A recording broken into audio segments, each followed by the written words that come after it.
নবীদের বৈশিষ্ট্য হচ্ছে নবীরা যেখানে মারা যায় ওখানেই কবর দিতে হয়। জানেন এটা? বিষ্ণু ইসলাম মারা গিয়েছিলেন আম্মাজান আয়েশা রাদিয়াল্লাহু তাআলার ঘরে, ফলে ওখানে বিষ্ণু ইসলামের কবর রয়েছে, ওখানেই কবর। এবং ওই কবর দেওয়ার পরেই ওই কবর দেওয়া ঘরের ভিতরে আম্মাজান আয়েশা রাদিয়াল্লাহু তাআলা যতদিন বেঁচে ছিলেন ওখানেই ছিলেন, কবরের পাশে। এরপরে বাবা মারা গেলেন আবু বকর, বিষ্ণু ইসলামের পাশে কবর দেয়া হলো, বাবা আর স্বামীর পাশেই থাকলেন।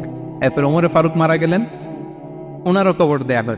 কিন্তু এখন তো আর বাবা আর স্বামীর সাথে পর্দা নাই, ওমরে ফারুকের সাথে তো পর্দা আছে। তো তখন তিনি ঘরটা হয়ে গেছে ছোট, 3টা কবরে অনেক জায়গা স্পেস নিয়ে গেছে। এখন অল্প একটু জায়গা পর্দা টাঙিয়ে দিলেন ওমরে ফারুকের সাথে পর্দা হিসেবে, ছোট্ট একটা জায়গায় যতদিন বেঁচে ছিলেন ওখানটাতেই ছিলেন।